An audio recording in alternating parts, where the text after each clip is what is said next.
They're off.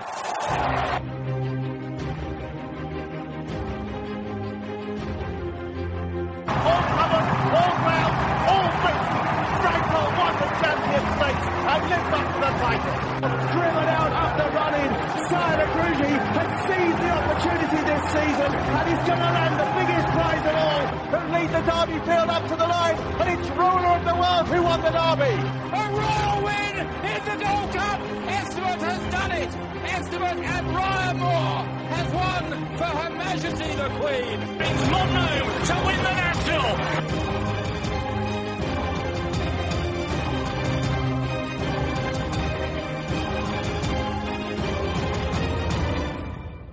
You're listening to Picks from the Paddock podcast. Welcome to the Picks from the Paddock Big Cheltenham Festival preview podcast. We're going to be talking all things the festival for the biggest 4 days in jumps racing, previewing all 27 races. As always, it's not just myself, Rory Paddock, who'll be rambling on. We've got podcast regulars Chris Connolly, and obviously over in Ireland we've got David Weldon. Now, we're going to get straight into it, gents. The first day is obviously next Tuesday, the 10th. And we kick off the action with the Supreme Novices Hurdle. Current favourite, as with a good fraction of the races over the 4 days, comes from the Willie Mullins yard, and we've got Duvan heading the market at around 7-4 with the best price there. First question I'm going to ask, chaps, is it a worthy favourite? And I'm going to come to you first, Chris. I don't know about worthy favourite on overall terms of its form, but it's an exciting Mullins type, and you know, with his recent record with novices, you'd be hard pushed to say it's not deserving to be vying for favouritism. Personally, I think another one in the race should be favourite, but that's my opinion. And Dave? Yeah, agree with Chris there. He's probably not, in the book, he's probably not the favourite, but all winter talks has been about Duvan's frames.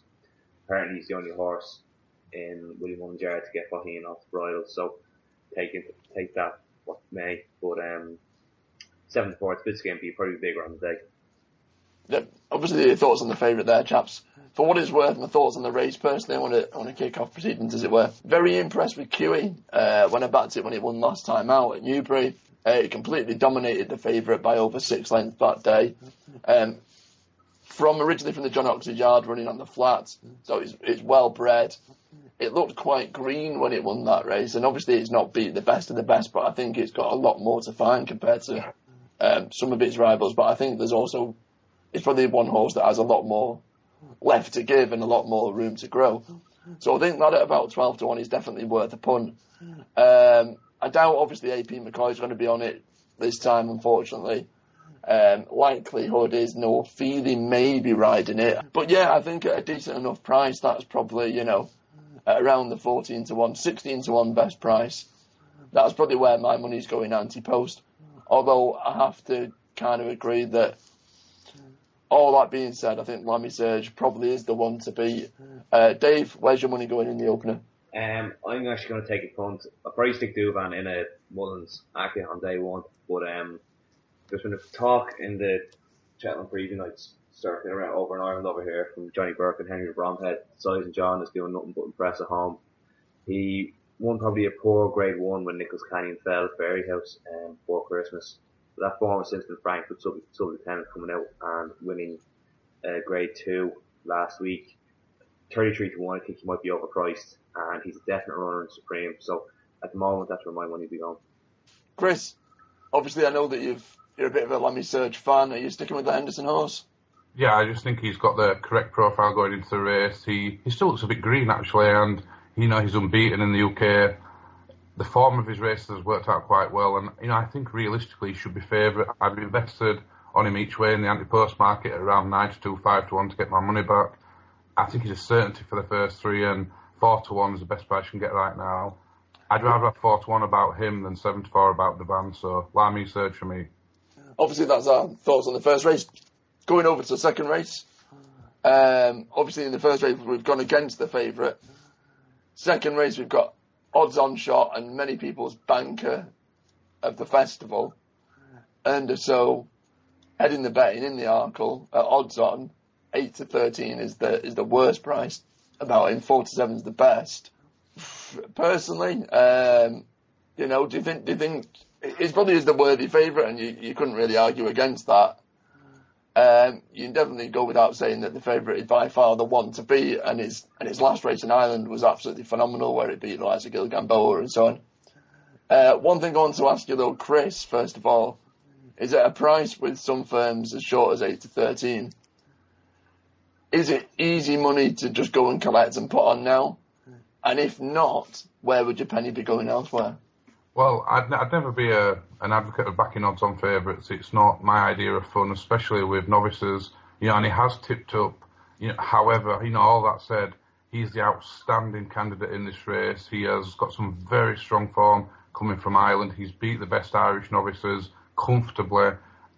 It wouldn't surprise me if he won this on the bridle, to be honest with you, or unextended. He's a very, very good horse. He was a high-class hurdler. I suspect that 4-7, 8 to 13 is probably too big a price. It's a little bit of a penalty kick, in my opinion, for him. The only thing that can beat him is, a bit of misfortune or, tipping up at the fences. I can't see him being beaten. He looks a bit of a certainty, in all honesty. And Dave, your thoughts on the favourite and where your money would be going? Yeah, again, agree with Chris. Undersaw was by far the classiest horse in this race. Can't be having Rattle Valve at 5 to 1. If fair enough, he's turned a bit of a corner with his attitude towards racing, but even still 5 to 1 is wanting a bigger price for that each way.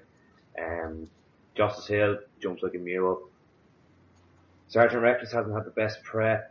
It's a tough race to kind of find each way value because a lot of these are kind of beating each other and haven't really shown a good form. One that could be overpriced might be Court Minstrel. Depending on how good the ground is on day one. I know Evan Williams rates him highly on good ground, and he's got a turn of foot as well that could just see him getting placed. I think 33 to 1 on him is overpriced. But I will just say there's some good offers out there with the bookies. Paddy Power are offering money back on all losers if Undersow wins, and if Undersow fails to win and you back him, you get your money back. So I'd say take advantage of them in any way you can. Yeah, my own personal opinion, I think the favourite, is more than a worthy favourite. But I might be crucified for this, but I think the favourite is probably there to be shot at a price that I think probably is too short. The horse has done nothing wrong, other than that one occasion where it fell, and it wasn't really a massive fall. You couldn't really say it did anything drastically wrong when it fell. It was just more unlucky. But I just couldn't back it. I couldn't back an odds-on shot in a novice race. I just couldn't. I couldn't do it. And for that reason alone, it may romp home, but for that reason alone, Three Kingdoms would probably have an okay shout at a bigger price, but I'm probably going to go with the second favourite, Vivato Valtat.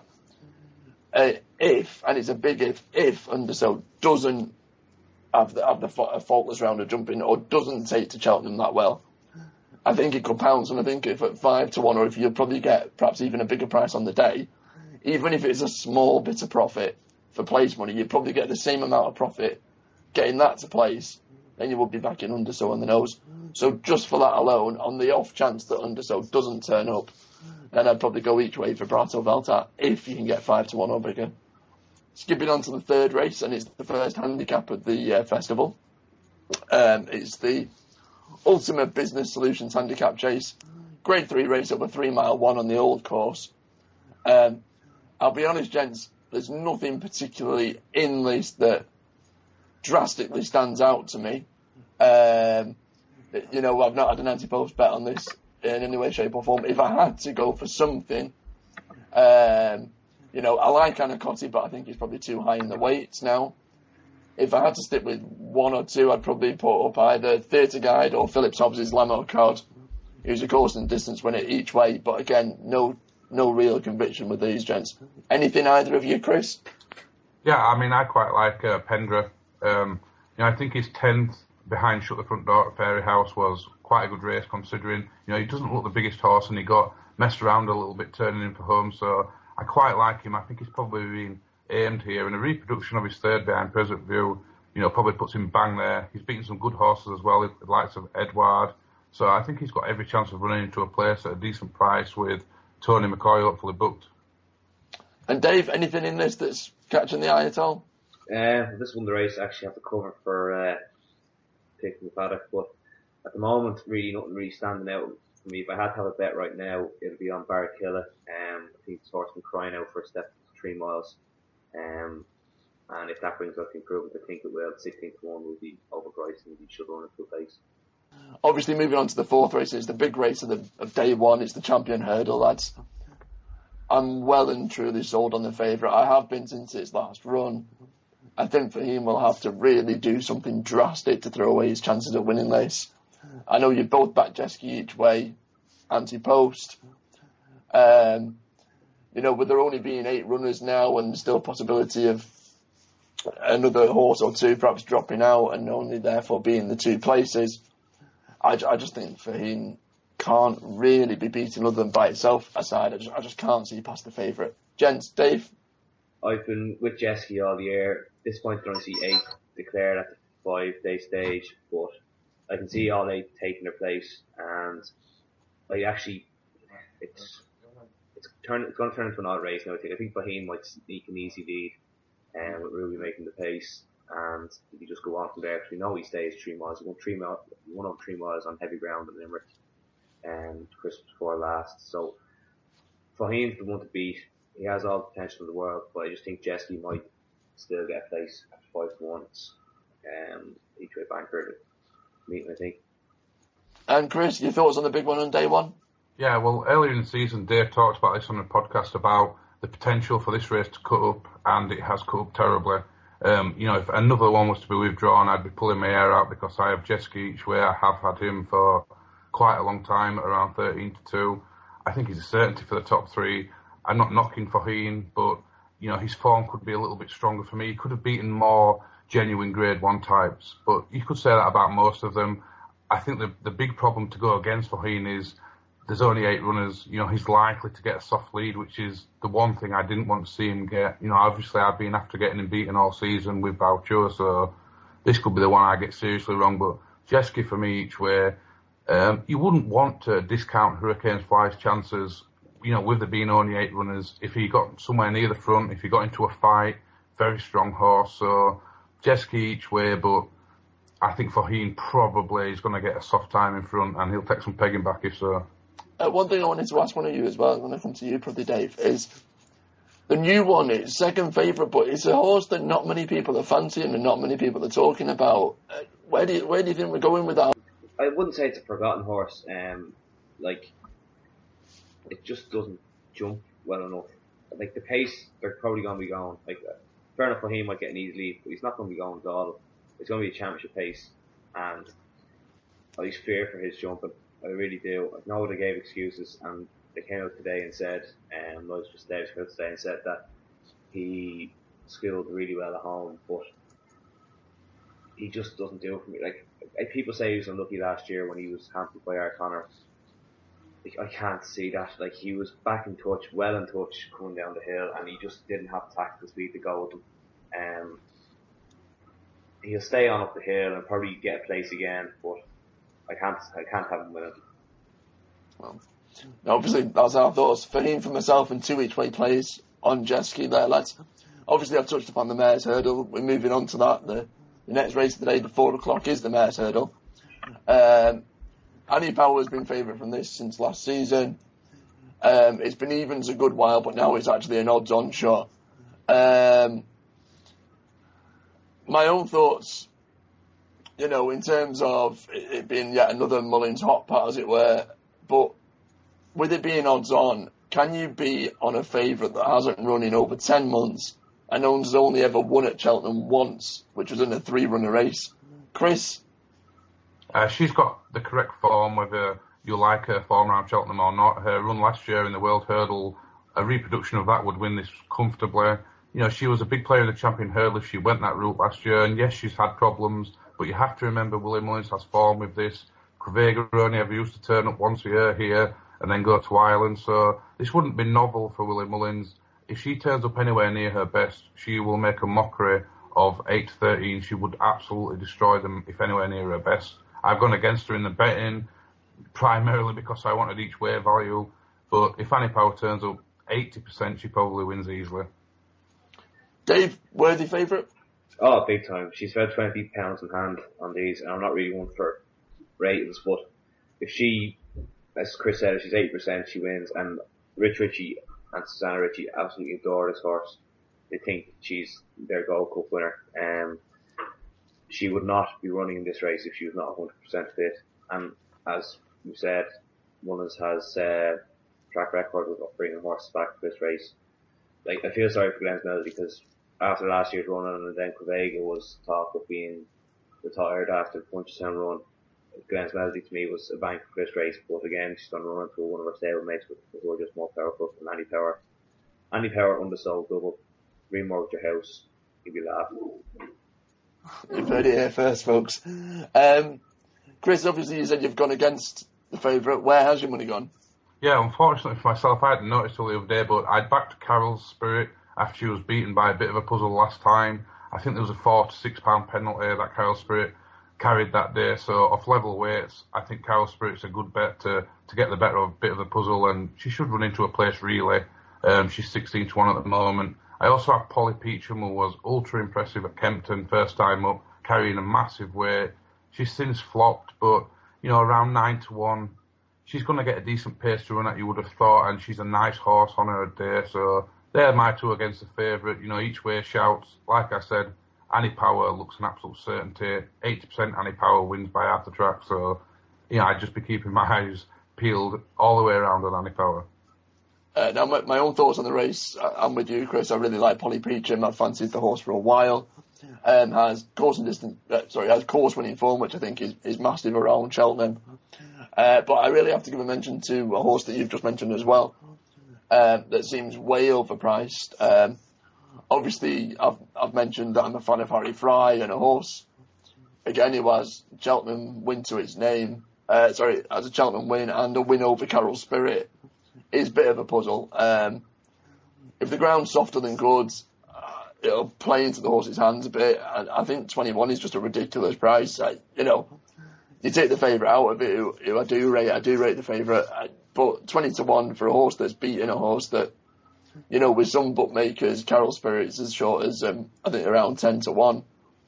If you're going to do that, then 20 to 1 about a bit of a puzzle. From who's relatively lightly raced as well. I think that could probably squeak into a place. But I'm with you guys. I think the favourite probably will win it, and it's just about picking up place money. If there's 17, 16, I think there's 19, 20 in there at the minute. If you do pay the top four, then I'll just be looking at basically the three places that come behind Annie Power. Obviously, those are the major races. We've still got 2 handicaps left on day one. We've then got the 4 miler. And as with the other handicap gents on the day, it's not one I'm running to the bookies to stick a wager on. If truth be told, the reason being is because I like too many horses in the race. Very Wood would be my sentimental selection after last year's festival win and tipping it myself at 33 to 1.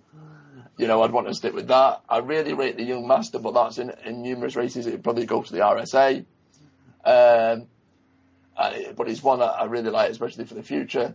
And I was really impressed with Sego's Success's last run.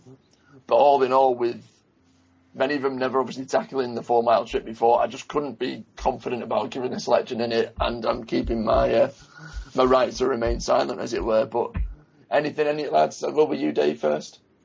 Yeah, it's a tough enough race. Like, Don Pauly leads the market at the moment. He'd probably come out. Bray Wood is probably likely to come out as well. I don't think he'll go here. I think he'll go to the RSA, and they'll be gigging sounds 2 runners in that race. So saying that, Sale of Success would probably be a 2 to 1 shot. Then 2 came out, 2 3 to 1. But the one I like is Wounded Warrior. I think he's nearly been guaranteed that he's going to run here. With 2 gigging sound horses going the other way. He won very well the last day, beating I think he was beating Bright Rule of the World, who's a horse I rate highly. But 8 to 1 at the moment, I'd be having a little each way wager on him. And just touching on another one, Cause of Causes has been extremely well back this week. I think Jacob McManus and Gordon Elliott both said at a preview night down in Limerick that he could be there each way, bet at the festival. He's been very strangely campaigned this year, running over hurdles and whatnot. He finished second at the festival last year when he probably would have won if jumping the last, and I don't think the 4 mile trip would be unsuitable at all. Anything in this, Chris? Yeah, I mean, I've been strong on Sego's success ever since he won at Warwick the last day. I'm on at double figure odds each way, so I'd be happy for Don Poli to come out, who I think is almost certain to come out, and I could see him going up as favourite. So my already each way investment is looking smart, from my opinion. He's nothing but a stayer. He doesn't jump spectacular. He does nothing very quickly. And, you look at the horses he's beaten, the victory over If in Doubt raises a little bit of confidence for me, seeing as how he's gone in since. I just think he's probably been aimed at this by Alan King, and with a capable jockey on board in Sam Whaley Coyne, I beg your pardon, I think he's got every single chance.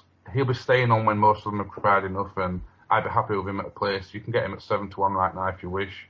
I think he'll get shorter on the day just because of the non-runners.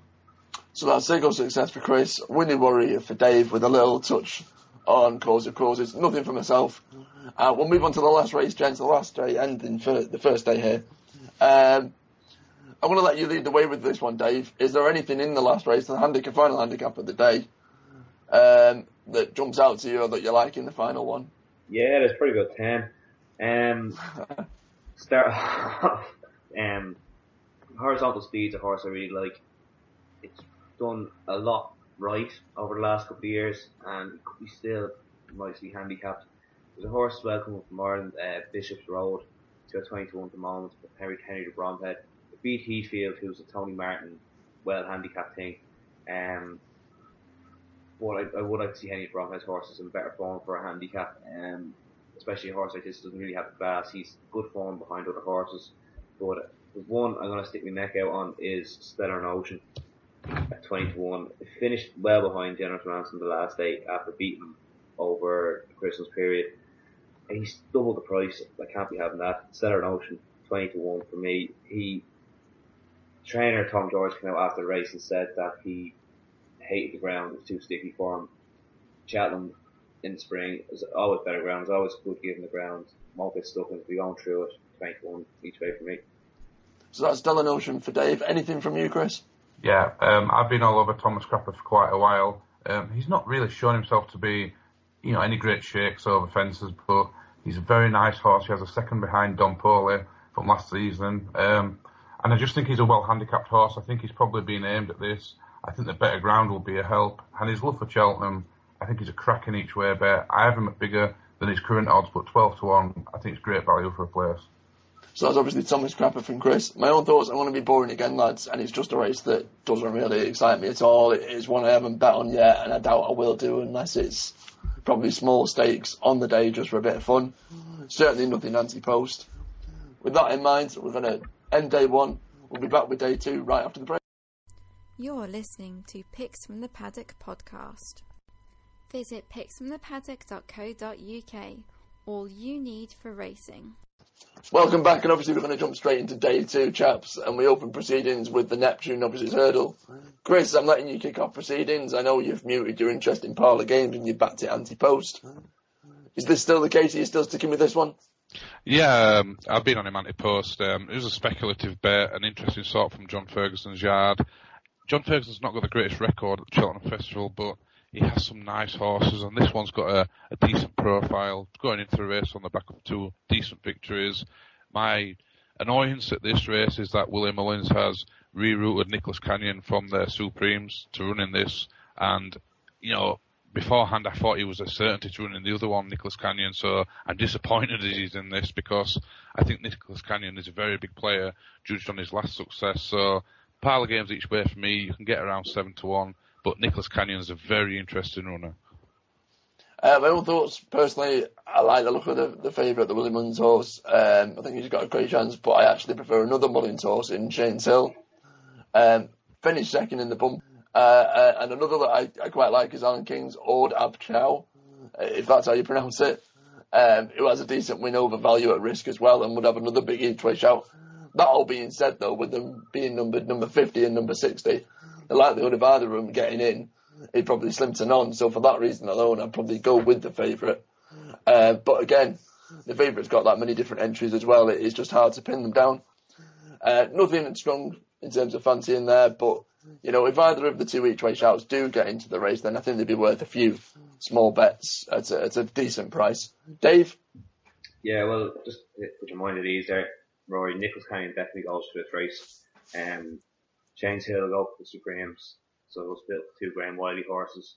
My fancy for this race is Windsor Park. We ran a cracker the last day, was staying on.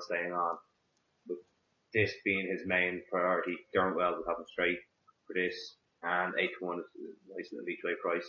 I'm not mad about the race at the moment because there are so many horses still, multiple entered, but Windsor Park at the moment for me. And just, I heard there was a nice word for Kilcray Vale for Mickey Henderson a couple of months ago, but I would have just like to see him have a run beforehand. So obviously that's the Windsor Park from Dave. Pile against from yourself, Chris, and my 2 each way selections if they get in, but it's probably unlikely. What we'll do is move on to the second race. It's the RSA. It's the first the first chase of the day. I'd probably argue that it's probably one of the most open races of the festival. With about 2 or 3 horses vying for favouritism. With it being one of the most open ones, it's one that I'm not overly sure where to place my pennies. This market really hinges on whether Don Foley goes here or the 4-miler. If he goes here, you'll have co-favourites nearly of 3 between Don Foley, King's Palace and Coney Gree. There's nothing really between them, I don't think. Don Foley free last year, and he has that course and distance form, winning the Martin Pipe last year. So I'd probably come down on him, but again, 3-1 at this stage, not certain a runner. I know you're non-runner money back, non-runner no bet, sorry. But yeah, Don Foley's favourite should win if he turns up. Now, Chris, I'm going to bring this up before I come to you as well, just because we spoke about it the other night. Coney Gree's second, third favourite here, but still has an entry in the Gold Cup, I think. Now, what we spoke about is wanting to pull the handicapper up on the horse's assessment, the handicapper's assessment of the horse. What's gotten you goat here? It wouldn't be a podcast without an obligatory Connolly rant, so fire away. Yeah, well, Coney Gree's a very nice horse. Let me just start off by saying that. And his victory over Warden Hill was hugely impressive. I think he won by around 40 lengths. He then went on to beat Houblon Desobo, a top-class horse in his own right, a genuine non-novice top-class horse.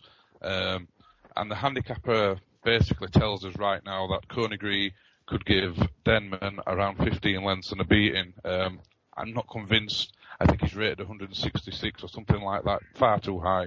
I'm not convinced he'd have beaten Denman at this stage either, but, the English handicapper has gone way overboard. I noticed Ruby Walsh saying something very similar about Coney Gree, and he in fact went on to tip Coney Gree in this race if he turned up, hoping that Don Pauly went in the 4-miler. He can't see past Coney Gree.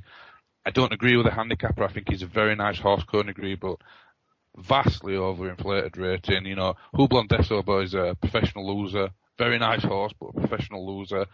Warden Hill, you can say what you will about him. Anything above 160 though, I mean, you're talking, he's bordering on Gold Cup class. He could well run justifiably in the Gold Cup off his rating. I think he only has around £6 to £8 to find with Silvaniaco Conte. We're talking about, a dual Grade 1 winner, a dual King George winner, beg your pardon, in Silvaniaco Conte, a Grade 1 winner at Aintree, a Grade 1 winner here, there and everywhere. The handicapper's saying he has around, less than £10 to find. I think it's madness. Personally, like King's Palace before this, I hope Coney Gree goes in the Gold Cup, because if he does, he shouldn't be beaten very far. But, Don Pauly, King's Palace, Coney Gree there that wants to be on. I'm not going to bet, but if Coney Gree turns up, I expect him to win. Otherwise, my knives will be getting sharpened for the handicapper. So that's our thoughts on the RSA. Moving on, chaps, and moving on to the next race. We're going again to the first handicap of the day. It's the Coral Cup. Still an absolute ton of horses left in this, so it's difficult to narrow them down at this stage. However, if truth be told, and I think, Chris, you have the same thought process as me, but I do like Call the Cops. However, it's entered in another race as well. I was all for Bayan. However, it's race at Auteuil last time out where it finished 6th. It didn't inspire anything. Quick Jack's a horse that, has been there or thereabouts, and a lot of people have talked about it. But again, it's not one I'm overly convinced about. What I would probably do with this if I was to have to have a bet now, obviously non-runner, no bet, so it's okay if it doesn't get in. But, you know, at a relatively decent price. I actually like the skeleton horse, Shelford. It fell last time behind Lammy Surge, which, you know, in a 4-runner race, it doesn't, you know, bode well. Prior to that, though, we're 4th behind Bayan in a big handicap. And 2 wins previous to that. You know, I think it could be a bit of a forgotten horse. I think 20-1 is probably a fair enough assessment. With the obligatory, there's going to be an absolute mammoth field, and I don't think that'll put this horse off at all. 20-1, small each way bet, that'd probably be the one for me. But an absolute ton of them with lively chances. Dave?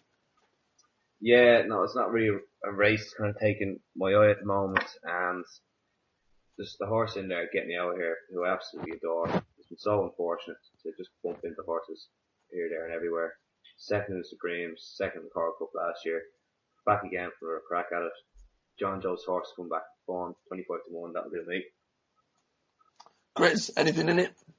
Yeah, there's a couple I actually like. You know, you touched upon Calder Cops, who ran last week. He beat a pipe horse. I was keen on him that day. I thought the step up in trip would be the making of him, but he seems to be going towards the Potemps. I think he'd struggle to get into this anyway. And Activial makes plenty of sense to my eyes. I think he's been very unlucky in the way the races have panned out the last twice, and you know, I think he's a genuine big player. Another one with a good chance if he turned up would be Garde la Victoire. He's around 25-1. It's very tough to say where they're going to run, but Garde la Victoire at 25-1 is a huge price. And another one with solid claims on the form but could be Kilcooler. He's 33-1. I'm not convinced he'd run here, but 33-1 is a little bit of a liberty. But on what I know, definitely for me, Garde la Victoire each way and Activial, I think at 12-1 he's too big. Okay, so that's our thoughts on the Coral Cup. Moving on, chaps, and it's the big race of the day on day 2. It's the Queen Mother. Another race that seems relatively wide open. If anyone's been listening to our podcast for a good while, they know how much I've been raving about Cider Grugy, and when it unseated on its seasonal reappearance, I could have cried. I've been swayed by that, I'll be honest, and I've ummed and ahed as to whether to stick with the horse. His run after that was really impressive, and I've got to be a man of my convictions, and I've got to go with Cider Grugy. If anything was to trouble it, I probably wouldn't go with the favourite, although I still think the favourite's got a cracking chance, Sprinter Sacre. I think Mr. Mole's probably a bit of the forgotten horse. At a price for some bookies is 10-1. I think that's probably too big.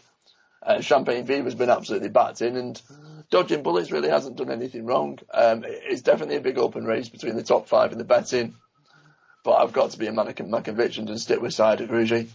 Chris, I'm coming to you first. Sprinter Sacre. You know, it hadn't been on the track for a good while. It finished second last time out. Do you think the horse deserves its favourite spot based on what it's done, even finishing second this year? Oh, absolutely not. The favourite, as we look at things right now, should be Cider Grugy. Give plenty of weight away last time, and yes, it was a handicap. People will point to the handicap thing as maybe a little bit of a slur, but he was impressive. Like I said, he gave plenty of weight away, and he jumped really well and travelled well.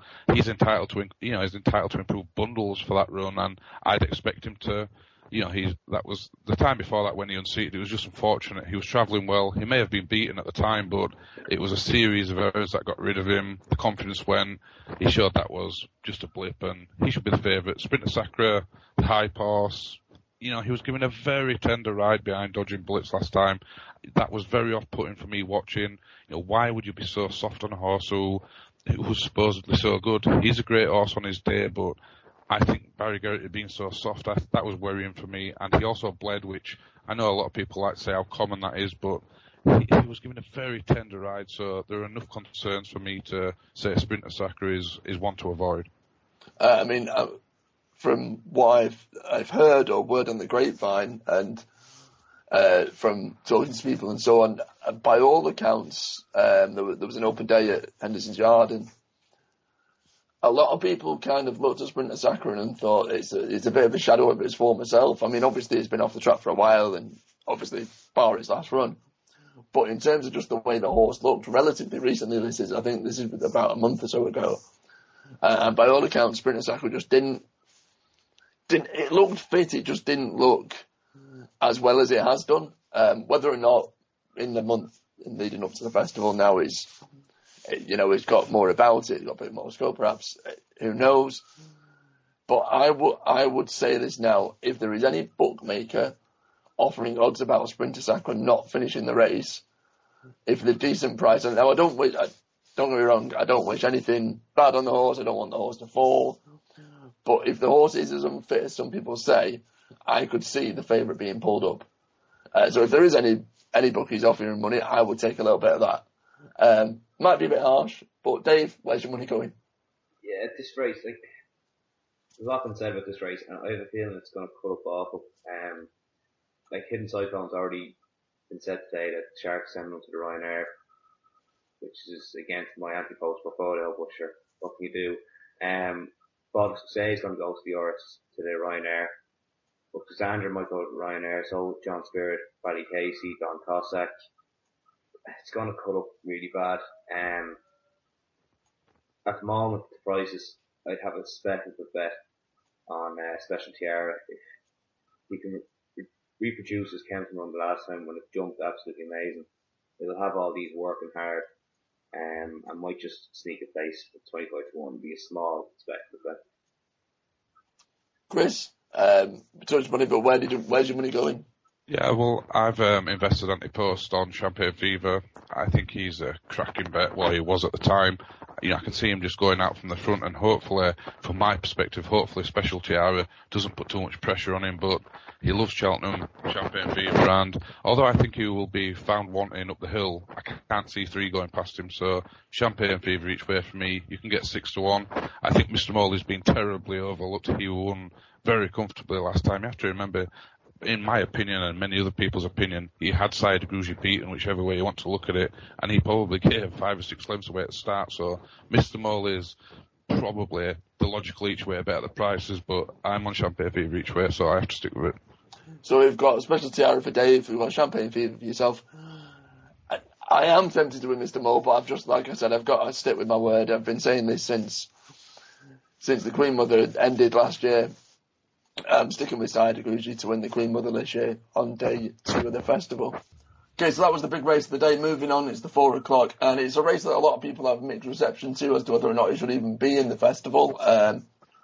For someone who was there this time last year, I love the race. It might have been the fact that I had the first and second, but that's by the by. Obviously, it's the cross-country race. Dave, I want to come to you first. Anything you like the look of here? Well, any currency has to be respected. I think it's probably got too much weight, but if it reproduced its run last year, it's plenty more later. But the one it's just taken my eye is the Gora for Willie Mullins. He's only a 6-year-old, improving sort. Finished 16 lengths behind Fox Rock at Leopardstown last time out. And obviously, he's never run over this extreme trip or anything like that. But if he does go, he will not be the price he is now. He'll be a lot shorter. He's currently best price 20-1. I'll have a little each way bet on that. But it's a poor race this year. Chris, your thoughts on this one? Yeah, I think any currency is an absolute certainty for the places. A reproduction of last year's run behind the mighty Balthasar King would probably be enough to win this, and at 5-1, he's a specialist at this sort of discipline, so 5-1, you get your money back if you come second or third. It's an absolute certainty to come in the top 3.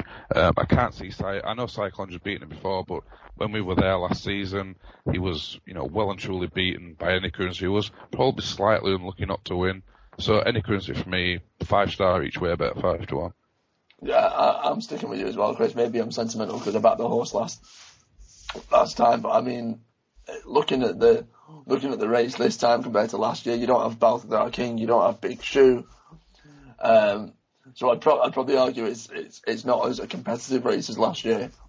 So 5-1 where you'd get, if they're painting quote the odds, some bet makers, you're going to get a little bit of profit for a place.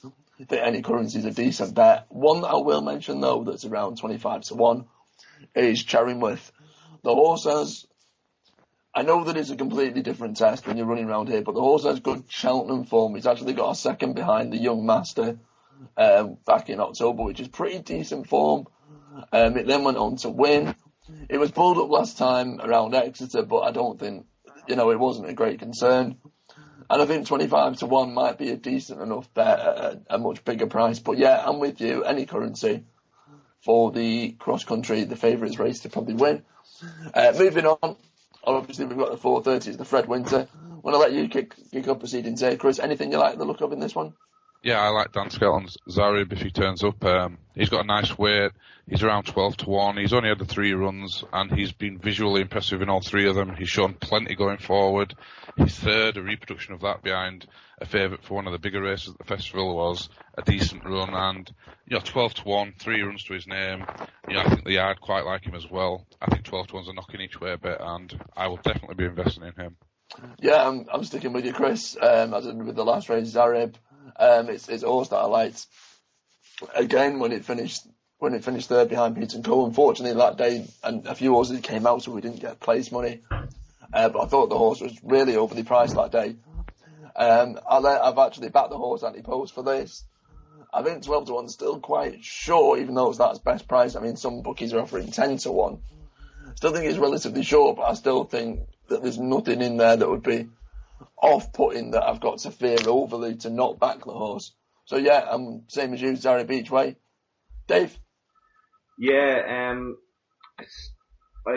keen on Zareb as well, but I try and give a bit of a different angle into it. The one I like is Prussian Eagle. It's by Jeremy, who our Connor showed act around Cheltenham. He finished third, albeit a long way behind Fiscal Focus, in a Grade 2 hurdle at Leopardstown over Christmas. That horse has since gone on to run really well in non-novice company behind the likes of Hurricane Fly and Jess Keane, the Irish champion. He then finished second behind Di Cosimo in Gorn, who is up there towards the head of the market in the trial. And he also then finished 4.5 lengths behind Petit Parisian in a Grade 1 at Leopardstown. He's one of the higher weights. He's got top weight, joint top weight equivalent of John Ferguson's. But I think he should run his race. He's a hardy sort coming from the flat, and he should run a big race. And I'd be disappointed if he wasn't in the first 4. Okay, so that's obviously the Fred Winter. There's 2 for Zareb and Dave that's gone for Prussian Eagle. Moving on to the last race, and it's the Champion Bumper Gents. How we're going to end day 2. My own personal opinion is pretty much back anything that Willie Mullins puts in there, even if it's his third string, but with a ridiculous amount still left in, I've got to look for something else. One that I probably will go with, and it's just more out of an intrigue bet rather than anything with any great confidence, is OK Coral. Owned by John Magnier, but trained by Nicky Henderson. And I don't know the stats, but I doubt Nicky Henderson's trained many Magnier horses. I think for that reason alone, a decent win at Kempton when it was soft, so he might want the grounds to have caught up a little bit. Decent flat pedigree, hasn't done anything wrong in winning. No great confidence, but I think a decent each way bet at around 16-1, 20-1's best price will be a bet to probably just as a bit of intrigue, a bit of interest. But again, I won't be tipping it up for anyone to go off and lay a fortune on. Chris, is there anything in this? Yeah, I mean, a lot of people remember me last year being very strong on Modus, who is again due to run in this race. He went into last year's race on the back of 2 decent victories. He absolutely stormed home at Cheltenham and won by 13 lengths. He beat a decent sort that day and went to the Cheltenham Festival and unfortunately was ridden very wide. He was still there at the bottom of the hill, I beg your pardon, travelling very strongly. But, unfortunately for us, the gas was running on low. I think if he's ridden better this year, I think he's a great chance with that year on his back. Hopefully, obviously, with him having a year off, he's on good terms with himself and hasn't had too many big issues. He let down at Aintree the time after having been very heavily backed, but I really like him. I think he's a really nice sort, and at around 20-1, he makes plenty of sense. Obviously, it has to be ridden a little bit better. Another one I'll mention, just for the sake of mentioning, is one of Ben Paulin's, who showed a lovely attitude last time in winning, and this is Barter's Hill. He's 3 from 3. He's got a beautiful attitude, puts his head down and fights. And, you have to respect him. He's around 25-1. He's likely to be up there with the pace, and he's a tough nut. So 25-1 is overpriced, but Modus for me each way at 20s if he turns up. Dave? Yeah, it's kind of hard now at the moment with he's still in there. Like they're only going to send 4 over, and Keegan's only going to send 2 over as well. So it's kind of hard to see which way they're going when you see jockey bookings and all that kind of stuff. Making your mind up. Vigil has to have a good chance. He ran the race last year, finished 5th. Pat Mullen takes the right this year, and about 12 months where he rates the chance very well. There's a talking horse in this race as well. It's been going on for the last while. Elliot is very keen on this, and it comes from an interest in ownership of Diane Walters, who owned Oscar Whiskey and Whisper and the likes of them. Jetstream Jack is the name of the horse. He's about 25 to 1 William Hill at the moment, best price, and been backing it from 33s over the last week or so.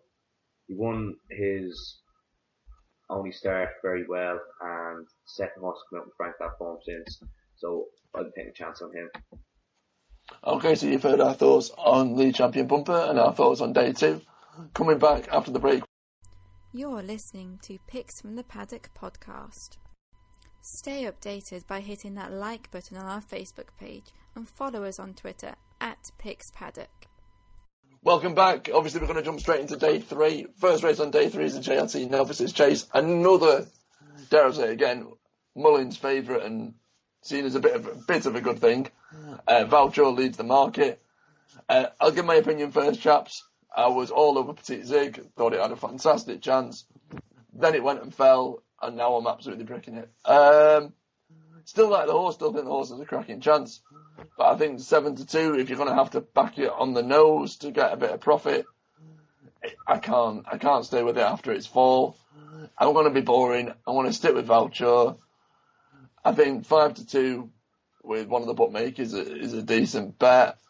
Yeah, I'm just sticking with the favourite. The race is a decent enough race. I just don't see what beats it and what really pushes it for the lead either. Dave? Yeah, I agree with you in the Mullins angle, but I'm going to actually opt for it. It's the perceived second string. Brian Cook will be on board. Basilito, it was overturned the last day by Patsy Stronghold at 11%, but I think 7-1. I think it was overturned that form. I hadn't run since well before Christmas, when I beat Patsy Stronghold comfortably that day. I'll beat it over further, but you have to stay 3 miles to win 2 mile 5 chase around Cheltenham. So I think 7-1 is a cracking each way bet. And Chris? Yeah, this would be a no bet race for me. I like Voucher. I loved him over hurdles, very nice horse, but over fences I've not been overly convinced. I think he gets too many easy leads. I think that's when he's at his best. And, you know, from a watching point of view, I'd love to see something take him on or something to actually lead him and then see how he responds. He's a very good horse, as we know. And, you know, he's probably the one to beat if you want. He's probably the most talented in the race, but you know, I like Petit Zig myself as well. Before he fell last time, it was a very soft fall. He jumped beautifully up to that point. He just left his legs in one, and that was the end of the race.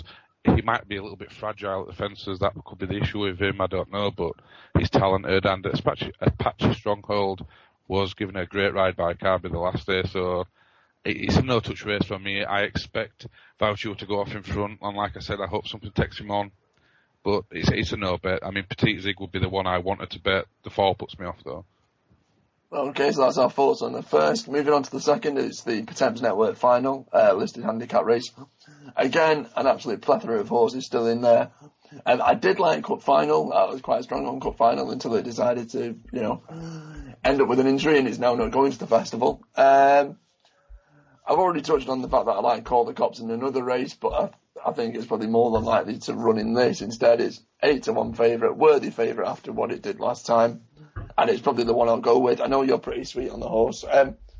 Chris, one thing I would probably mention, though, is if the ground cuts up badly by the third day, and if we end up with a ton of rain, I don't think we will do, but if we do, closing ceremony on soft or anything softer than soft would have an absolute fantastic chance. I doubt it will, so I'm sticking with Call the Cops. Chris? Yeah, I like Call the Cops myself. I gave him a good mention the other day when he beat a pipe horse. I think he beat the pipe horse out of sight, actually. The pipe horse disappointed, but I think the step up in trips, the making of him, I think the ground will be okay at this point, and if he turns up at 8-1, cracking each way bet. I had previously mentioned Cup Final. I did fancy him. I still like the horse, but he picked up a knock in training the other day, apparently, and is a doubtful runner. if Cup Final was to turn up, it would rather spoil things because that would be 2 Henderson horses I fancy. I'd be forced to back both of them each way, but call the cops at this period of time. 8-1 is a good price in my opinion. So that's 2 for the favourite, Dave. Yeah, just a couple in here, like Ademi, the third favourite, 10-1, was a big eye catcher over at Musselburgh. Just really doing enough to get qualified for the race. There's another Martin horse there, Mydor, who was winning at a canter a couple of times, and he was beaten by Leaper who since went on to win a Grade 2 race very impressively. So you could say he's very well handicapped. The one I'm going to go for is usual Smurfer. He's 33-1 at the moment. He won an ultra competitive handicap over Christmas, and looks like he's been laid out for this race. 33-1. I'll be having an each way play on him. Brilliant. So you've heard our thoughts on the second. We're going to move quickly through on to the third one. It's the Ryanair chase. Chris, where's your thoughts and where's your money going in this? Well, my thoughts are it's an absolutely awful race, in all honesty. I think the withdrawal of Dinast, I've banged this drum over and over. He was my banker, etc. But he's not here, and this is a great chance for Don Poli. I beg your pardon, Don Cossack. You know, he has the form to win this race. I think he should be a lot shorter than he currently is in the betting.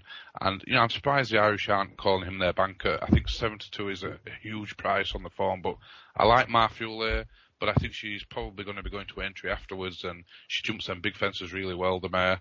So if you put a gun to my head, Menorah at around 25-1, decent each way bet as long as the ground doesn't come up heavy. You know, Philip Hobbs' horse was running well earlier in the season, ran in a really nice race behind Silviniaco Conte, and if he runs and gets decent ground, 25-1's too big.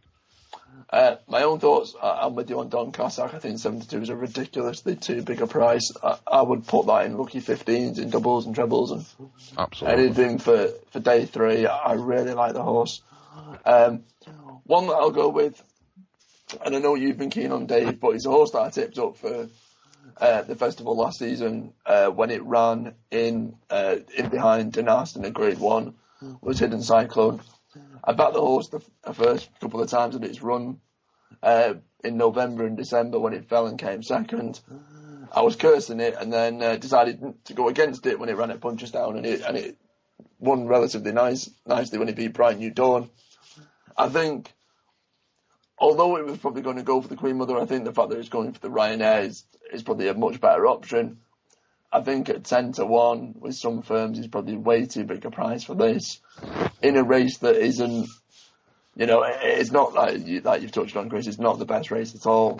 It's not the best Ryanair. Don Cossack if someone asked me for a winner, but Hidden Cyclone for an each way bet. Dave. This is simple. Don Cossack wins hands and heels.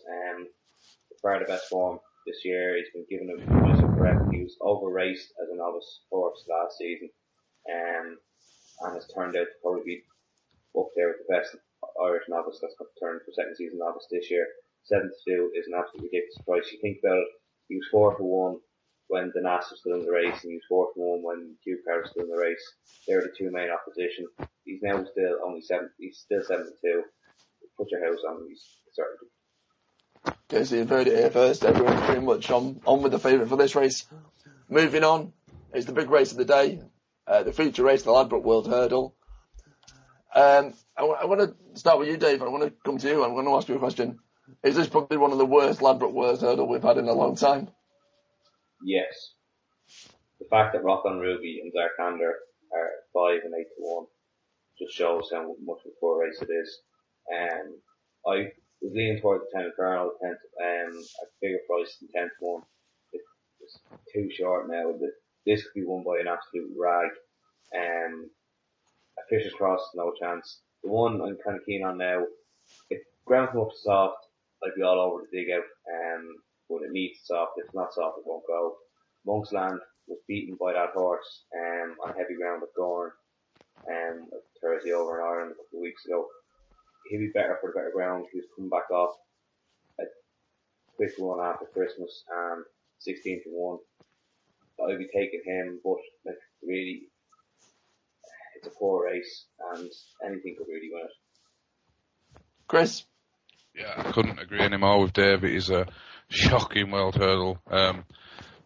I mean, if you put a gun to my head again, Safia Dre is a favourite. I think 5-1. That is too big, just on the overall strength of its form and compared to the rest of them. I mean, you have horses like Zarkanda. He likes to throw races away. Annie Power won't be coming. Rock on Ruby, very nice horse, loves Cheltenham, but the trip has to be a significant worry. He doesn't do that much in front, so it's hard to gauge whether he'll get the trip or not. But you'd have to think at this stage in his career they'd have done this earlier if they really thought he was going to be strong at the trip. I liked Untempt's Poitou, but he wants softish ground. He definitely wants some cut in it. Around 12-1, his price has shortened too much for me. So Briar Hill would be the one I'd be looking to back each way at 20-1. He's had a couple of mishaps in his career. He's had one here as well when he was fancied last year, but he was running a very big race last time. He was probably going to be second in all honesty, but at 20-1 at a place he's won at, I think he's a decent each way bet. Yeah, I think what's kind of put me off with a lot of the horses in this is, I agree with you both. It's a, I think it's said to say we were spoiled with the likes of Big Bucks, but even if you took Big Bucks out, there were certainly much better classier horses in this race than there has been, and certainly is in this year renewal. A lot of the horses that I liked are horses that all need soft or very soft ground. I think Jetson would have had a chance, but again, it's a horse that needs that sort of Irish weather, as it were. Untempo too, I've backed each way. But again, with his French pedigree, it will need that softer ground. I'm going to go for a bit of a speculative one. It's one that actually won at the festival last year.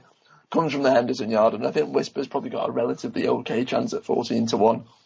I don't think you'll have to improve massively to beat some of these, just because of how poor I think the race is. However, the favourite's there, and I think 5-1 the favourite's a decent bet, but I couldn't be with a favourite in a race like this. So Whisper, very, very small stakes each way bet, even though I've backed on Tempo 2 on it post. Moving on to the 4 o'clock, the penultimate race of the day, because there's only 6 on this day. We've got the Stableplate Grade 3 Chase. Again, another that's an absolute load that's left in.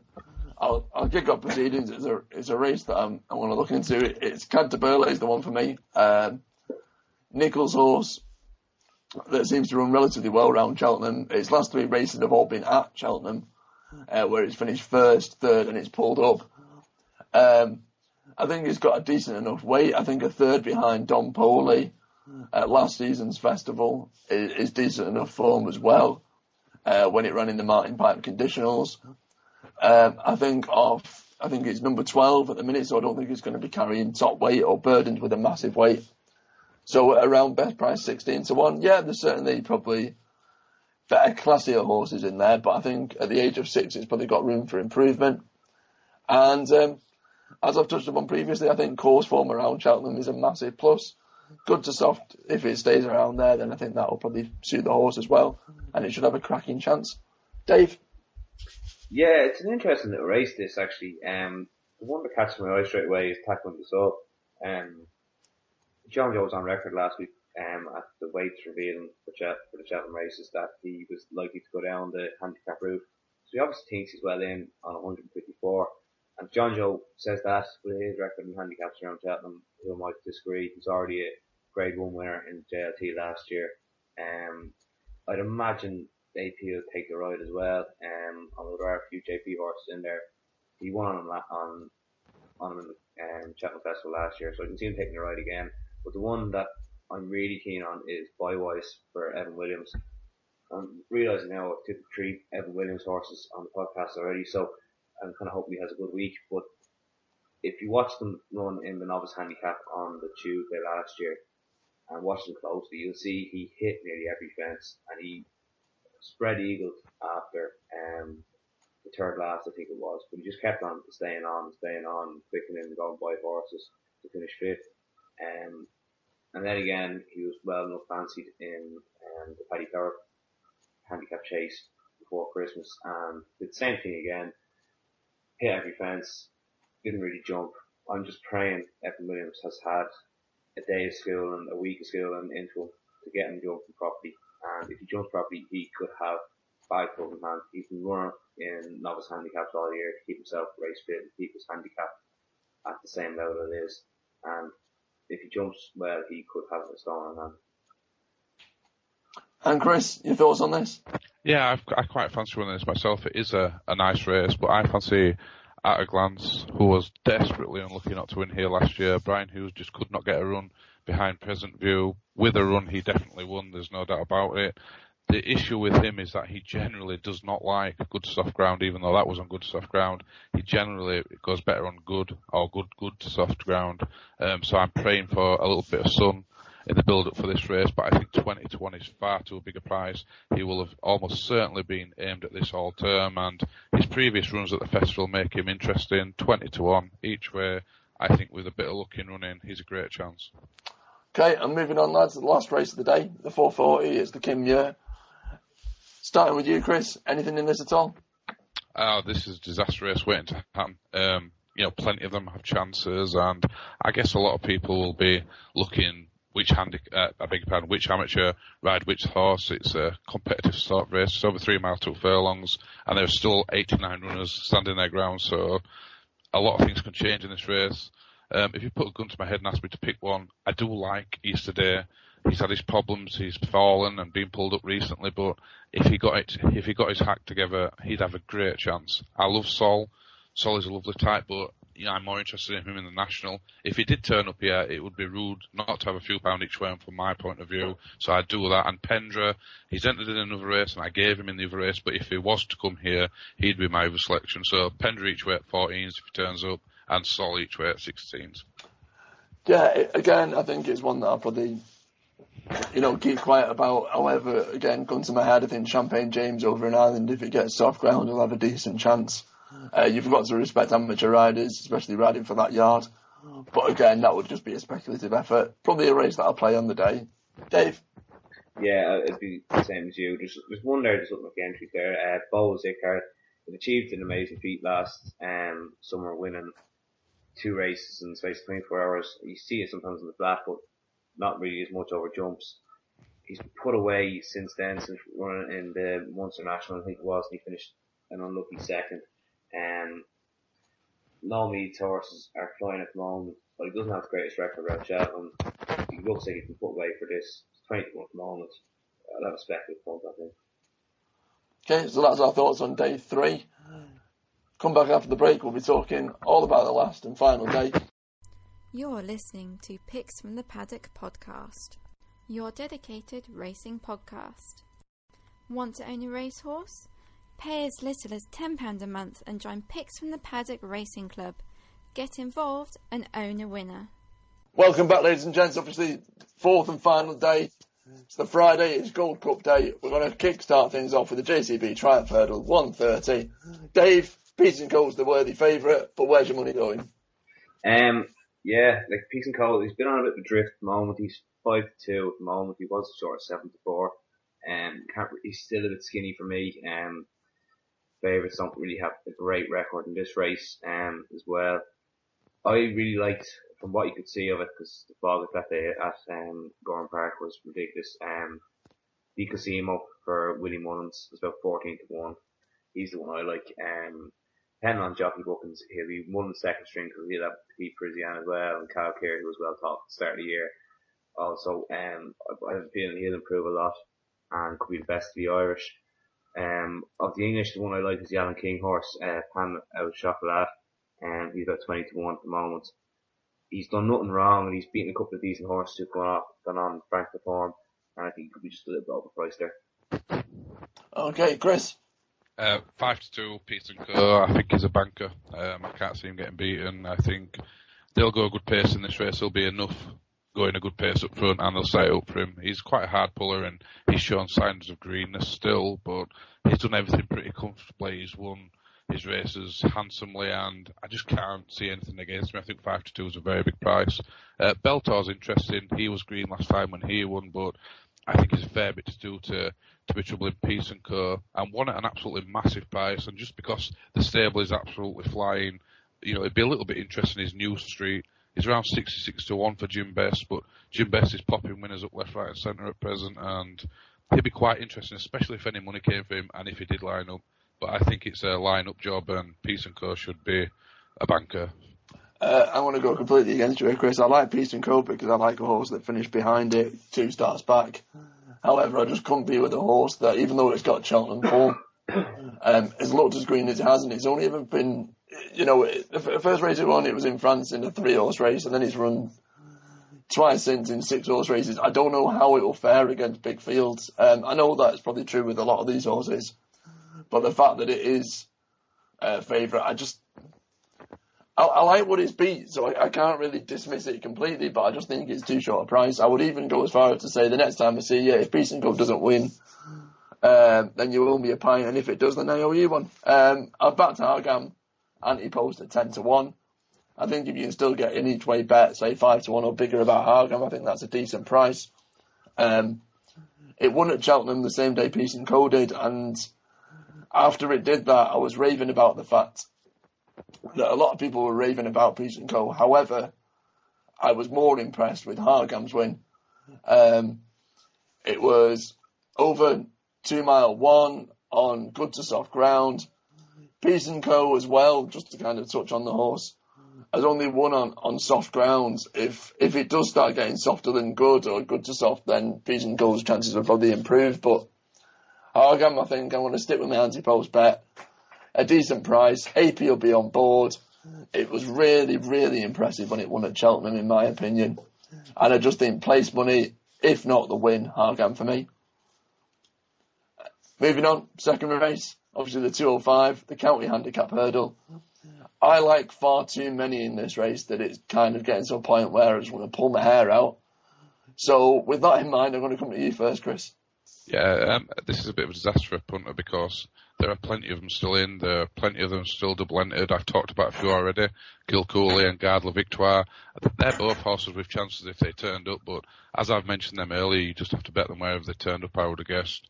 I think Activial, if he turns up, he's got a chance, but yeah, I'm going to be sentimental and I'm going to stick with Hawkeye. We gave him last year at Picks from the Paddock.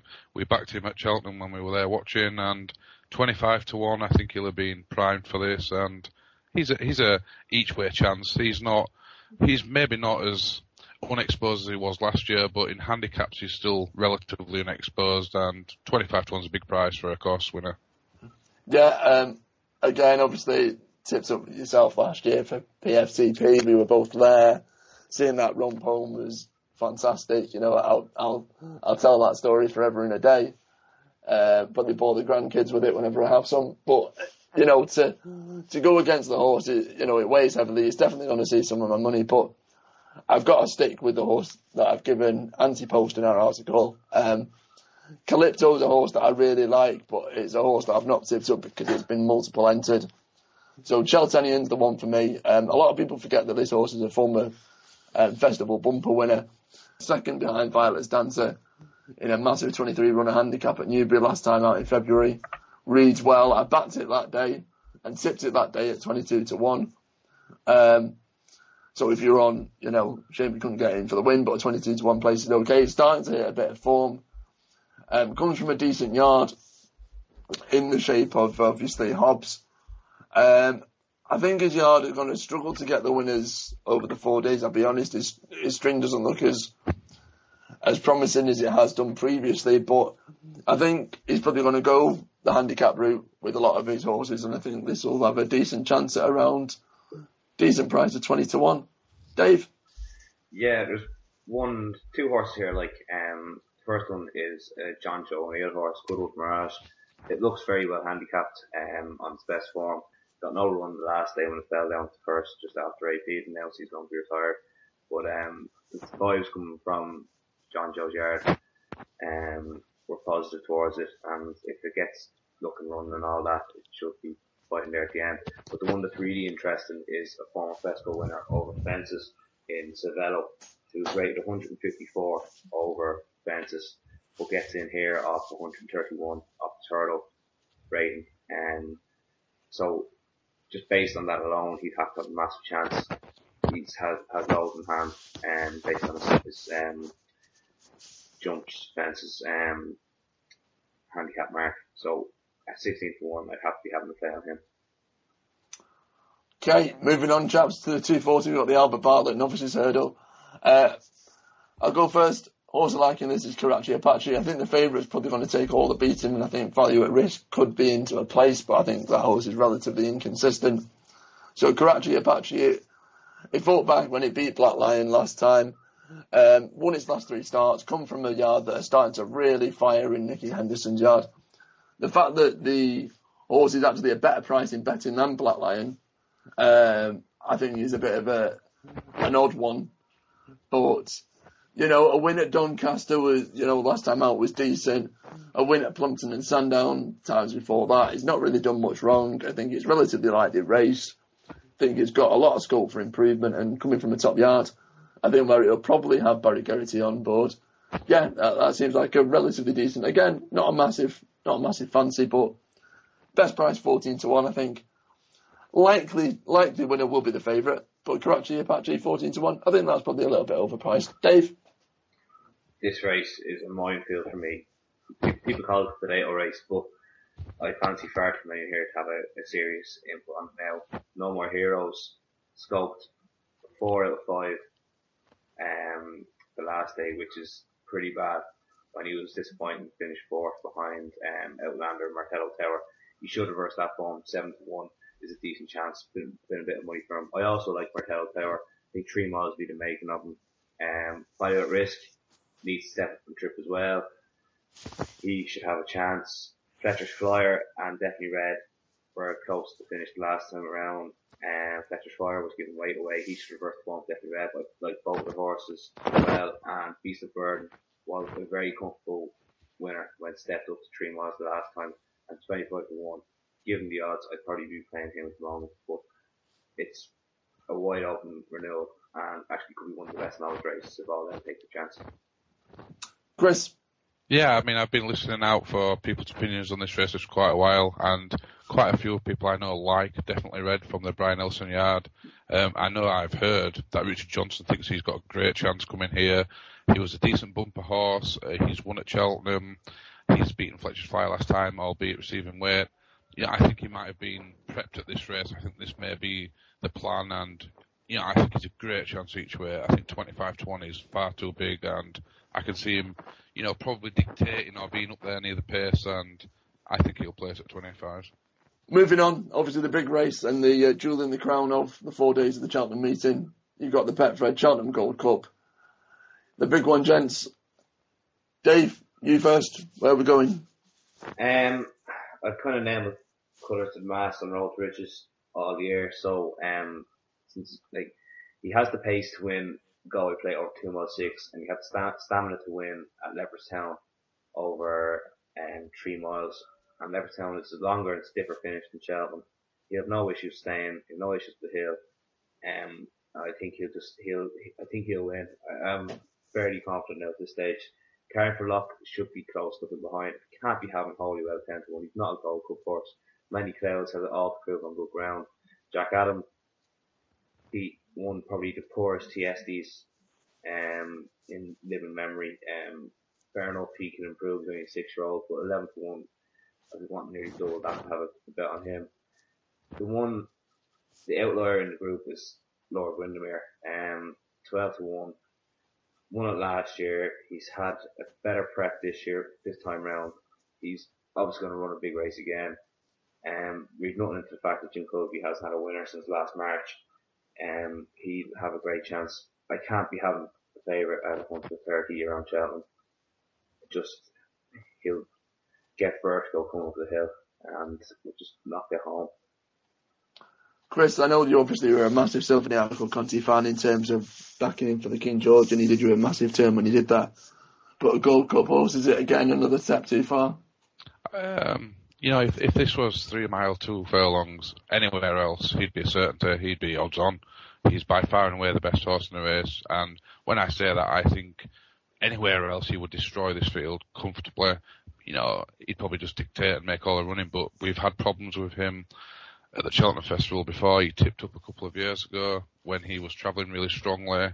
He'd won some good races that year. He's done it again this year. He's had, I would say, probably a better prep this time around. He's been aimed specifically at this race, as well as King George, I would have thought. And if he does put it together, then he will win. But his record is unconvincing, and unfortunately, at the prices, I just don't think you can trust him. 100 to 30, you can't get your money back each way, so I'm going to reluctantly let him pass by and go with Lord Windermere, who I think's had a good preparation, like Dave said, a better preparation than last year. He looked a little bit short, actually, last time when he got beaten by, I think it was... Carlingford Lock, I beg your pardon. Carlingford Lock beaten last time, but he travelled really well for a long way, Lord Windermere. I thought he had that race for a few moments, and I think at 12-1 he's a logical each way bet. And the same with Dave, with Hollywell. I just could not have him. I mean, he's a short 7-1. It makes no sense. And Road to Riches at 9-1, I think is a crack in each way bet. I think everything will be run to suit, but Lord Windermere for me at 12 each way. Yeah, it's, again, like, I agree with you, Chris. If this was anywhere but Cheltenham, Sylvan Article County would be one of the bankers of the festival, but it is, and that's what he's going to go over. I'd love to see him win, because I think he probably deserves to win a Gold Cup based on what he's done previously, but I just think, again, it's a step too far. I've gone Carlingford Lock anti-post. I think there's still that question mark about it's jumping, but he definitely will stay when a lot of other horses are flagging. I think it could be sort of synchronised 2.0 with this horse. I like Road to Riches. I backed him today because Ladbrokes were offering double the odds, so I was all over that. Hollywell is a horse that I've written off. I mean, I backed the horse last time it ran at the festival because it was in a much lesser race. But from the beginning of the season, when everyone was talking about this as a potential Gold Cup horse, I was writing off his chances. And even though it's unseated its rider and it finished third first time out, it's still being there. You know, I think one bookmaker, one bookmaker goes 7-1 second favourite Hollywell, and I don't see the logic in it. I'd love to be a bookmaker taking those bets, because although I'm not a layer, but I couldn't even have it for a place. I think looking at what it's beat as well, it's not even raced against horses of this sort of calibre, you know. One thing I probably would say is, maybe I'm sticking my neck out on the line a bit, but I would say that the first three places are all going to be taken by Irish horses. Carlingford Lock for me, but I couldn't put you off either of yours, either gents. Road to Riches have a fantastic chance, and Lord Windermere, similar sort of prep as it was last year, probably a better prep than it had last year. But yeah, Carlingford Lock for me. Hopefully, you know, go for a bit of a swan song and AP win the Gold Cup on his final Cheltenham.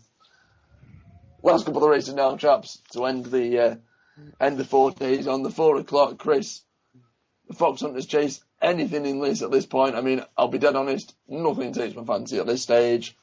Nothing anti-post. It'll be one of those whereby I'll perhaps have a small play on the day, if that. Yeah, it's a tough race to pick a winner of. Last year I was keen on Tammy's Hill, who won it, thankfully. I think if you're a layer, I think for win purposes, you'd have to take on the Fringe, who is as short as 5-1 in places. I know the race should be run to suit, but the horse will be held up. And, you know, last year and the year before, it just doesn't look strong enough in the finish. I think it was Lucky the other year when it won it. So I'd be against that. And Paint the Clouds is the interesting one. You know, extremely unexposed sort, and around 4-1, I think I'd be risking a few pounds on the nose on Paint the Clouds. Dave? Yeah, there's two I quite like in this, and one at a price. The horse finished second last year, I think Carson Town Boy, is well overpriced, 20-1. If he reproduces that run behind Tammy's Hill, he should be bang there again. I can't see him out the front three. There's a lot of good word going around over here for Sassify. He's won the race twice before, albeit the second time he was gifted when Jane Mangan fell off Oscar Delta coming up the home stretch when she was clear in front. But a 10-1 Sassify was a massive price given his course and distance form over the Eastern Fences. Okay, moving on. Just 2 races left to go. We've got the Martin Park Conditional. Dave, I want to come to you first. Again, what we've seen in this is an absolute ton of horses that have been entered into other races, but is there anything in this that you like the look of? Yeah, there's a horse thrown in here, McKinley, 16-1. I put him up on the website there the start this week. Most Irish horses going over to Cheltenham, they get a higher rating by the English handicapper. This horse has been dropped by the English handicapper. He's grade 141 in Ireland, I think he's been given 136 in the UK. He's 5 times well in. He's a Grade 1 winner. People say it may not have been the best Grade 1, and probably wasn't. He beat Pellismore on the line, and Pellismore up, he had the race on up and just blew up. But Willie Mullins was probably going to run him in one of the Grade 1 novice races as third string. But given his handicap mark, he should come here at 16-1. I think he has an absolute cracking chance. Favourite, Royalist Franks, has been unbelievably well back and coming from the same mould as Sir Lashant and Don Poli, who have won this race 2 of the last 4 years. But he's too short small for a race like this at 6-1. I'd be much happier on the King. Chris? Yeah, I think David Piper holds a strong hand in this. Delaca is very, very disappointing for a horse of his talent. You know, he invariably shoves it or throws it away, if you like, but he's starting to look well handicapped now, and you know, I think this may well have been the plan all along for him. He's on a decent-ish mark. If he reproduces anything like his best, I think he'll win. So Delaca at the price is you can get 25-1 with William Hill. I think that's a great each way bet.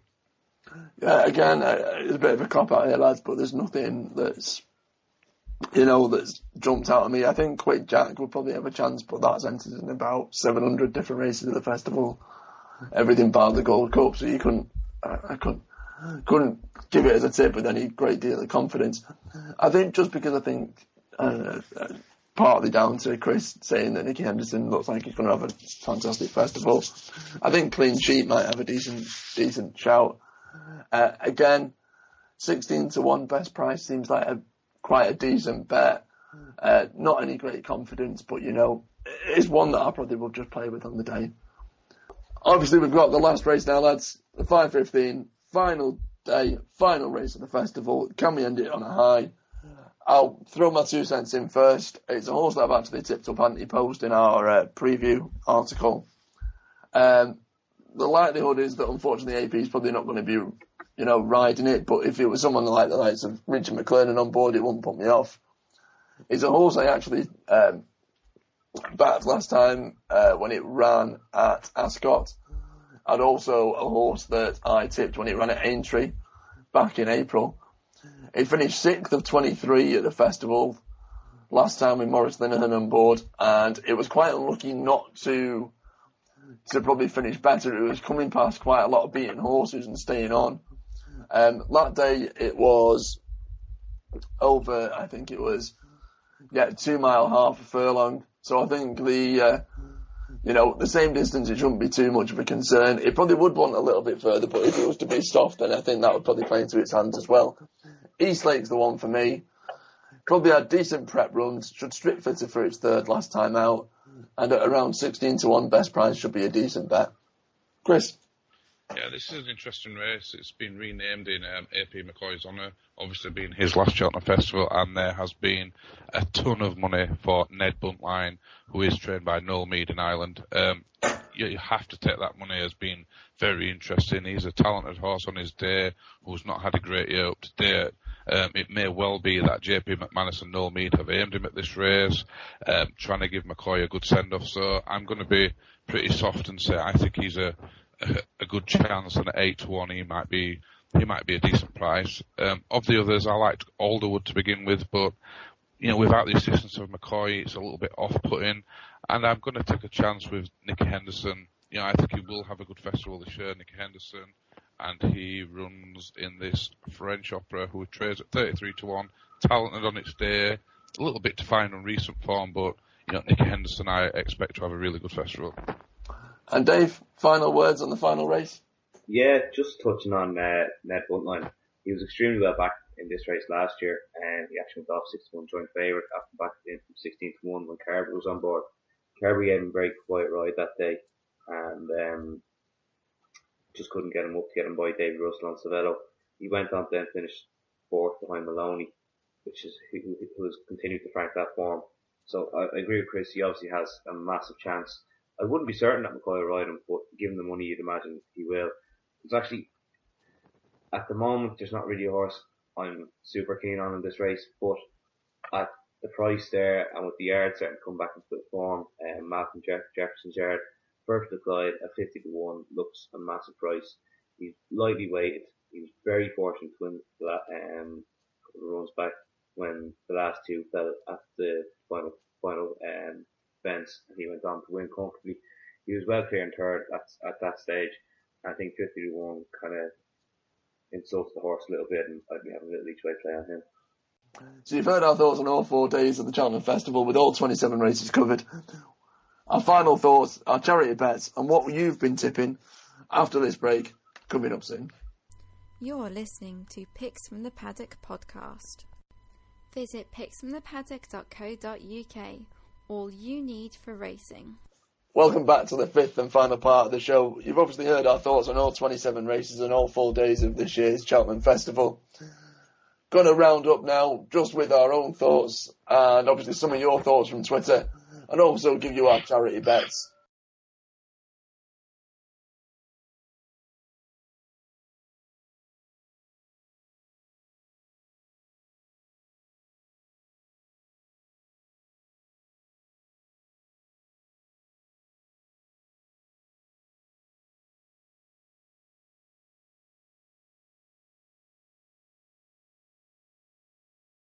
Obviously, we've asked you to give in your anti-post bets, your fancies for the 2015 Cheltenham Festival.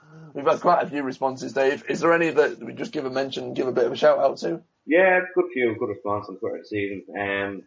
Tom Hill fancies at Thomas David Hill fancies Coney Gree for the RSA. At Johnny and Jess, aka Billy Hare, fancies 2 Rockets in the Fox Hunters. Dylan Brennan, at Dylan Brennan 1, former pundit and picks from Paddocks, fancies the job is right in the 4 miler, and Steve Hancock fancies Duke Luca in the cross country with Darren Reynolds. His handicapped banker is Dalawan. For Nicky Henderson. Yeah, fair enough shouts. Now, obviously, if we've been listening to our previous podcast, we've been giving charity bets. What we've decided to do, obviously, we didn't do a day 4 podcast. We thought we'd save it for this big marathon podcast now. We've obviously asked all the lads, the 3 of us, to give 1 horse per day. We're going to do a patent for each day, anti-post, for the Cheltenham Festival. Proceeds going to a charity of your choice. So what we'll do is we'll ask our Twitter followers, our Facebook followers, and everyone who reads our website as well to suggest some worthy charities and good causes that we can raise a bit of money for. We'll go through them now, chaps. Chris, Tuesday, first day, where's your charity bet going? Yeah, it'll be on the very first race in the Supreme Novice Hurdle, and it will be a win on Lamy Surge at 4-1. Lamy Surge. Dave? First day, the last race, the Cheltenham Club Mouse Handicap Chase, and it's going on stellar motion for Tom George at 20-1. 21. Myself, I'm going to be a bit boring, but I think that Just Horse can't be beaten in the big race of the day. Faheen on the nose at 11-10 in the Champion Hurdle. That's the one for me. Moving on, chaps, we've got Wednesday. Dave, I'll let you go first with this. Where's your money going? Yeah, it's in the last race again in the bumper. I really like the look of this. The more I talk about it, the more I like it. Jet Dream Jack for Gordon Elliott at around 25-1. And Chris? Yeah, I like Zarib in the Fred Winter. He's traded at 12-1 currently. I think he's a great shot to his. And again, I'm going to be boring. I'm going to go for the one of the favourites in the big race. It's Side Cruiser. I've been talking about the horse for what seems a year now, if not more. In the Queen Mother, about 7-2. I think that's decent enough value on the nose there. Moving on to Thursday, I'm going to kick off proceedings in the 205. It's the Thames final. I like the favourite called the Cops. I think 8-1's a really big price about that. I think if they're going to pay 4 places, I think each to 1 bet should be decent. Chris? Yeah, I'm going to go into stable plate with mine, and it's going to be a former place horse on the Cheltenham Festival at a glance at 20-1 each way. And Dave? Yeah, I'm going to go with probably my best bet of the meeting, and Don Cossack in the Ryanair. Hopefully to finally win the Ryanair chase for the sponsor, Michael O'Leary and Gigglestown. And ending proceedings, Chris, on the Friday? Yeah, but it will be going on Definitely Red, who runs in the Albert Bartlett. I think it's a classy sort, and the race should be run to suit. 25-1. I think he's a big player. Dave? SAS Fight in the Fox Hunters 4 o'clock. Great chance. Myself, I'm going to end proceedings. The 5:15 final race of the meeting, the Johnny Henderson. I really like Eastlake. I think at around 20-1, that's a decent bet. Obviously, we're going to be putting these bets as patents for each day of the festival, either win or each way. We'll put them up. We'll post them, obviously, on our site as well, so you can see our charity bets. If you let us know any worthy causes that we can raise a bit of money for, then brilliant. Hopefully, we can do. Thanks for listening, and obviously, it's been this episode has been quite a while. Hopefully, we've given you a few pointers and a few winners for the festival. If you've got any opinions, any thoughts, remember, keep in touch with us. Get on Twitter @PixPaddock. Like us on Facebook. You can subscribe to our daily racing selections free of charge on our website. We've got facts, stats, daily racing preview articles, course statistics, and more, all at picksfromthepaddock.co.uk. And one final thing as well. If you think you can beat us and you think you can tip winners this year's festival, jump on and get involved with our Cheltenham Festival competition in association with Racing FM Live on betref.co.uk.